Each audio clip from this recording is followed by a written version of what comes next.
10 सेकंदात 179 प्रवाशांचा मृत्यू. विमानाच्या भीषण अपघाताने विश्व हादरलं. दक्षिण कोरियात आज प्रवासी विमानाचा भीषण अपघात झालाय.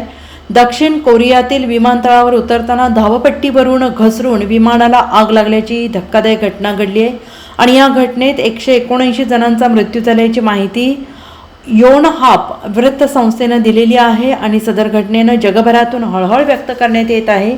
दक्षिण कोरियामध्ये 181 जणांना घेऊन जाणारे विमान कोसळले आणि सदर घटना स्थानिक वेळेनुसार सकाळी 9:07 दक्षिण पश्चिम कोस्ट विमानतळावर घडली आणि या घटनेत 179 जणांचा मृत्यू झालाय तर 2 जण सुरक्षित असल्याचा दावा करण्यात आलेला आहे. मिळालेल्या माहितीनुसार 175 प्रवाशांपैकी 173 कोरियन नागरिक आहेत आणि 2 थाई नागरिक आहेत. पक्षाला आदळल्यानंतर विमान धावपट्टीवर उतरताना क्रॅश झाल्याचा दावा दक्षिण कोरियाच्या मीडियाने केला आहे. दक्षिण कोरियातील मुआन येथे हा अपघात झालाय. सदर अपघाताचे फोटो आणि व्हिडिओ सध्या सोशल मीडियावर व्हायरल होत आहेत. Bureau report SBN Marathi, Sangli.